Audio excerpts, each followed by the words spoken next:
আজ আমাদের পুরো জাতি গভীর শোক ও বেদনায় নিস্তব্ধ। দেশের গণতান্ত্রিক রাজনীতির শীর্ষ নেত্রী, সাবেক প্রধানমন্ত্রী ও বিএনপি চেয়ারপারসন বেগম খালেদা জিয়া আর আমাদের মাঝে নেই। ইন্না লিল্লাহি ওয়া ইন্না ইলাইহি রাজিউন। বেগম খালেদা জিয়ার ইন্তেকালে আমরা গভীরভাবে শোকাহত ও মর্মাহত। তার মৃত্যুতে জাতি এক মহান অভিভাবককে হারিয়েছে। এই গভীর শোকের মুহূর্তে আমি তার পরিবারের সদস্যবৃন্দ, রাজনৈতিক সহকর্মী এবং অগণিত কর্মী সমর্থকদের প্রতি সমগ্র জাতির পক্ষ থেকে আন্তরিক সমবেদনা জানাচ্ছি। মহান আল্লাহর কাছে আমার প্রার্থনা, তিনি যেন আমাদের সবাইকে এই গভীর শোক কাটিয়ে ওঠার শক্তি দান করেন। বেগম খালেদা জিয়া ছিলেন বাংলাদেশের রাজনীতিতে এক পরম মহিমান্বিত ব্যক্তিত্ব।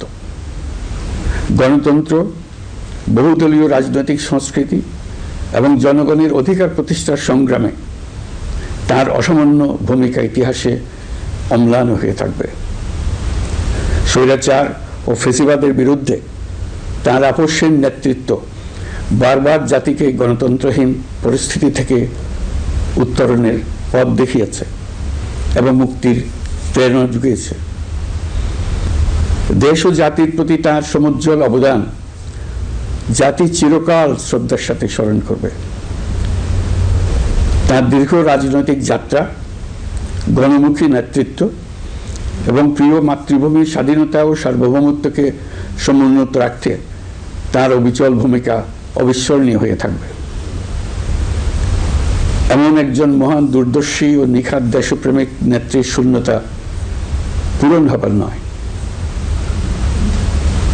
প্রিয় দেশবাসী, এই শোকাবহ মুহূর্তে আপনাদের প্রতি আমার উদাত্ত আহ্বান, আসুন আমরা সবাই যার যার অবস্থান থেকে মহান আল্লাহর দরবারে বেগম খালেদা জিয়ার বিদেহী আত্মার মাগফিরাত কামনা করি।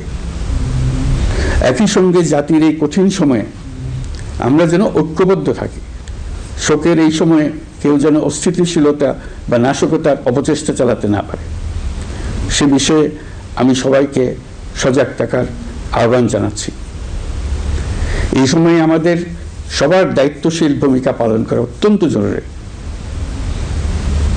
প্রিয় দেশবাসী, সাবেক প্রধানমন্ত্রী বেগম খালেদা জিয়ার মৃত্যুতে আমি 3 দিনের রাষ্ট্রীয় শোক এবং আগামীকাল তার নামাজে জানাজার দিনে একদিনের সাধারণ ছুটি ঘোষণা করছি।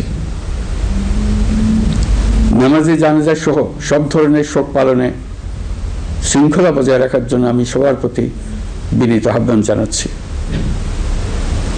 প্রিয় দেশবাসী, আমি জানি আপনারা সবাই এই সময়ে অনেক আবেগাপ্লুত। আমি আশা করছি শোকের এই সময়ে আপনারা ধৈর্যের পরিচয় দেবেন এবং তার জানাজা সহ সকল আনুষ্ঠানিকতা পালনে সংশ্লিষ্ট সবাইকে সহযোগিতা করবেন। মহান আল্লাহ তাআলা আমাদের সকলকে ধৈর্য, শক্তি, ঐক্যবদ্ধ থাকার ক্ষমতা দেন। আল্লাহ হাফিজ।